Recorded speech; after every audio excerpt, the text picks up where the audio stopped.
What's up, gang? It's Chris Angel coming at you. It's another episode of Marketing for the Rest of Us. Just got back from Home Depot for a little yard work today. We've got some projects to do, got to fix a fence, and all the exciting things. And in my field trip today, I was listening to a podcast called Think Like a CEO with Gary Keller and Jay Papasan, co-authors of the book The One Thing.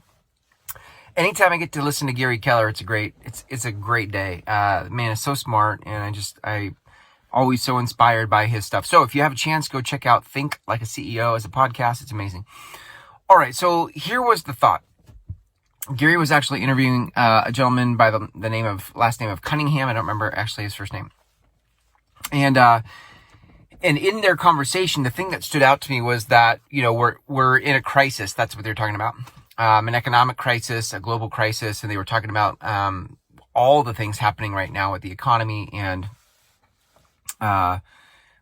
just all that's happening. Yes. Okay. That's the context. So what's interesting is they're talking about how you're going to have to, reinvent yourself. You're going to have to, when there's a crisis, you have to shift your strategy. When the economy is in growth mode, a lot of times the way that you are making decisions are from a growth perspective. But when a crisis hits, you have to shift your perspective, and ultimately you're trying to protect cash flow, right? His guest had said current expenses, he didn't say it quite this way, I can't even remember now. Current expenses impact future cash flow. So if you have a lot of expenses right now, that's going to consume your future cash flow. And so basically we're talking about tightening up the budget, et cetera. Well, I want to point this for a second to some reinventions that I am looking at, and that you also may need to look at. So I didn't make this decision a year ago because I could foresee a crisis happening, but the decision I made a year ago was a perfect iteration or reinvention of myself for this particular time. And that was going into group programs. At the time, a year ago, I was doing one-on-one coaching work, and I had a marketing agency, which was very expensive. Agencies have a lot of overhead. There's a lot of moving parts. And I felt called to create a group program. And so that's when my program, the Groundswell Method Intensive program, started. And we are still going today. We're in the 7th cohort of that program. And I work with people for 6 weeks at a time as I train them in their own marketing. How do you find your message? How do you have that message start to feel authentic to you? How do you feel empowered by it? How do you produce it and broadcast it to the world? But I moved my work from doing solo independent work to doing group work. Now, pause. First lesson. Some of you I know do individual one-on-one work. One of the reinventions you may want to consider is how could you be do your work, make your difference with groups of people rather than individuals. So let's move into lesson 2, because what I started to notice was that I was able to bring my prices down, right? If there's a crisis and people aren't willing to spend as freely, you are going to have less people willing to hire you for the transformative work that you do.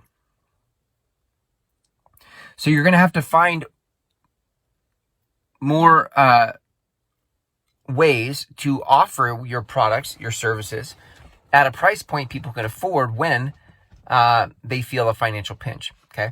And group programs allow you to do that. Why? Because when you bring more people into the program, you actually have some economies of scale. You actually have the ability now to make more money.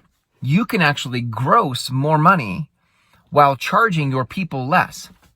Do you see? Like, it's a win-win, actually. And so that this is lesson number 2, which is that there is a scalability as you start to figure out how to do group programs. Okay? Group programs.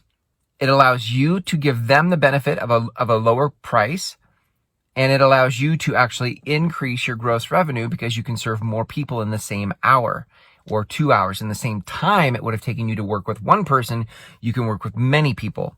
So do you see there is an important strategy here in creating group programs. Now, that being said, some of you have only ever done independent individual work, and you are at a place of going, I don't know how to create group programs. And this is why I created my second program, which is called The Fetch, which is how do you design and deliver online programs?